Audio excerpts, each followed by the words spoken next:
accept it, but I wanted us to be able to do this together because I support what you stand for. I support the clarion call. Invu, togetherness. I support that. That has been my mantra. That has been my slogan of that we must all be together. And I keep saying there is no Luya lack of water in Nairobi and Kikuyu pothole or Luo hunger.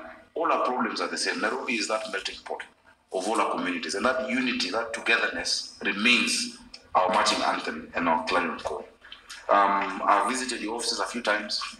I've seen what you're doing, and I hope that we can do the MOU as soon as possible. Of course, I pledge to do everything that I can do to help you reach everyone who needs you, whether it's because they're in distress or because they need the knowledge to protect themselves and their families, or because they want to learn how to serve others. And I'm glad you've mentioned many of these areas. CHVs, community health volunteers. I'm sure many of our volunteers are possibly also Red Cross volunteers. And it is good for us to understand. Now, for the first time, we put them on a stipend. We are possibly the only county that was able to do that. Others are now coming on board. We have 7,640 community health volunteers in Nairobi. And every month they receive 3,500 as a stipend, and that includes money for NHIF to register them.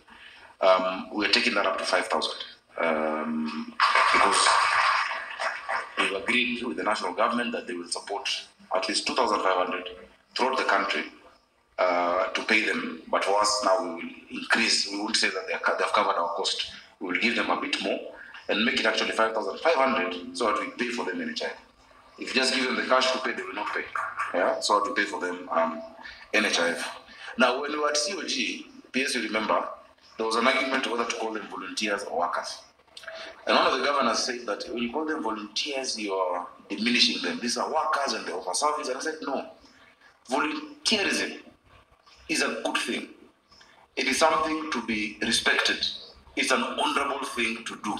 You know, it doesn't mean that then we don't facilitate you, but it's actually honorable to volunteer. We need to bring out the spirit of volunteerism, you know, in the country, beyond just the CHVs, you know. And I can't wait to really come on board with you to champion to our young people in schools, in universities, to the Red Cross clubs, you know, in the schools. At some point I was a member of that.